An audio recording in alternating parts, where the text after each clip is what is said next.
حضرت ابو ہریرہ رضی اللہ تعالیٰ عنہ فرماتے ہیں امام الانبیاء محبوب کبریاء سلطان الانبیاء حضرت محمد عربی صلی اللہ تعالی علیہ وسلم ہمیں سکھاتے تھے ابو ہریرہ امام سے آگے بڑھنا جائز نہیں، جس طریقے سے امام صاحب رکوع کرے اسی طریقے سے تم بھی رکوع کرو، جس طریقے سے امام صاحب سجدہ کرے اسی طریقے سے تم سجدہ کرو۔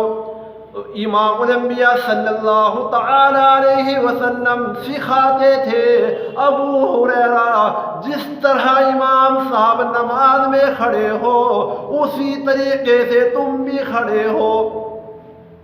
کتنا بڑا مقام بخشا پروردگار عالم نے، امام صاحب مسجد کی شان ہے، امام صاحب مسجد کی رونق ہے، امام صاحب صحیح معنوں میں مسجد کی روح ہے۔ اللہ اکبر، کیا مقام بخشا! 10,000 روپے میں 20,000 روپے میں میرا خرچ پورا نہیں ہوتا، اور جو خدا کا نمائندہ ہے دل پہ ہاتھ رکھ کے سوچو پروردگار عالم کی قسم کس طریقے سے ان حضرات کا خرچ پورا ہوتا ہوگا۔ اللہ پاک جل شانہ کل قیامت کے دن انتظامیہ کمیٹی سے پوچھیں گے تم 10-10 20-20 ہزار روپے کمایا کرتے تھے اور امام صاحب کی تنخواہ کتنی تھی؟ 5,000 7,000 روپے تم دیا کرتے تھے، ساری زندگی کبھی تم نے میرے نمائندے کے ساتھ انصاف نہیں کیا جس کو میں نے قرآن کریم دیا اور اپنے نبی صلی اللہ تعالی علیہ وسلم کا دینی علمی وارث بنا دیا۔